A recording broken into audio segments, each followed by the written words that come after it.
সামনেই রাজ্যে বিধানসভা নির্বাচন। তার আগে রাজ্যের বিভিন্ন প্রান্তে গিয়ে প্রচারে ঝড় তুলছেন তৃণমূলের সর্বভারতীয় সাধারণ সম্পাদক অভিষেক বন্দ্যোপাধ্যায়। মঙ্গলবার কোচবিহারের মাটিতে দাঁড়িয়ে বিধানসভা নির্বাচনের ফলাফল সম্পর্কে ভবিষ্যৎবাণী করলেন তিনি। অভিষেক বললেন, চতুর্থবারও রাজ্যে মা মাটি মানুষের সরকার গঠন হবে, চতুর্থবারও মুখ্যমন্ত্রী হবেন মমতা বন্দ্যোপাধ্যায়। বাংলা আগামী দিন কড়ায় গন্ডায় জবাব দেবে, আর চতুর্থবার মামাটি মানুষ সরকার তৈরি হবে, মমতা ব্যানার্জি রাজ্যের মুখ্যমন্ত্রী হবে। সেই রাজ্য সরকার তৈরির ক্ষেত্রে কুচবিহারের অবদান যেন অন্যতম হয়। সেই সঙ্গে কোচবিহারের মাটি থেকে বিজেপিকে সমূলে উৎখাতের ডাক দেন তৃণমূলের সেকেন্ড ইন কমান্ড। তার হুঙ্কার, ৯-০ করতে হবে কোচবিহারে।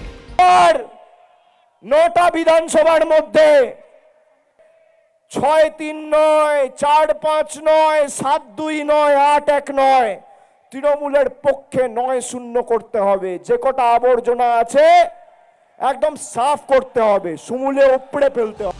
উন্নয়নের ক্ষেত্রে উত্তরবঙ্গকে বঞ্চনা করা হয় বলে বরাবরের অভিযোগ বিরোধীদের। কোচবিহারের ঘুঘুমারি কদমতলার জনসভা থেকে বিরোধীদের সেই অভিযোগের জবাব দিলেন অভিষেক। তার আশ্বাস, ১ মাস পর ফের কোচবিহারে আসব। ৯-০ করার দায়িত্ব আপনাদের, আর কোচবিহারের সার্বিক উন্নয়নের দায়ভার আমি নিজের কাঁধে তুলে নিলাম। ১ মাস পরে কোচবিহারে আবার আসব। আপনারা যেখানে বলবেন আমি সেখানে যাব, আপনাদের সাথে কাঁধে কাঁধ মিলিয়ে লড়ব। যে বুথে ঢুকতে বলবেন ঢুকবো, যে অঞ্চলে ঢুকতে বলবেন ঢুকবো, যে গ্রামে যেতে বলবেন যাব।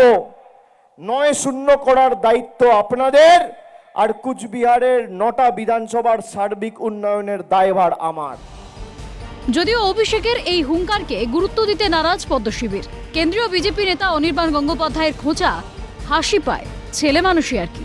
না, হাসি পায় ছেলে মানুষই আর কি। কোন রকম সংঘর্ষ করে বা রাজনৈতিক কর্মী হিসেবে বুথ স্তর থেকে উঠে এসে তো আর নেতা হননি। প্যারাশুটেড হয়ে নেতা হয়েছেন, তাকে চাপিয়ে দেওয়া হয়েছে।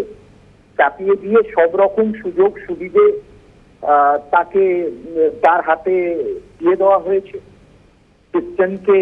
সিস্টেমকে নিয়ন্ত্রিত করে, সিস্টেমের দ্বারা সিস্টেমকে কন্ট্রোল করে, সিস্টেমের সাপোর্টে নেতা কিভাবে হওয়া যায় সেটা অভিষেক বন্দ্যোপাধ্যায়কে দেখলেই বোঝা যায়, এবং সেই জন্য এইসব কথা খুব ছেলে মানুষই কথা।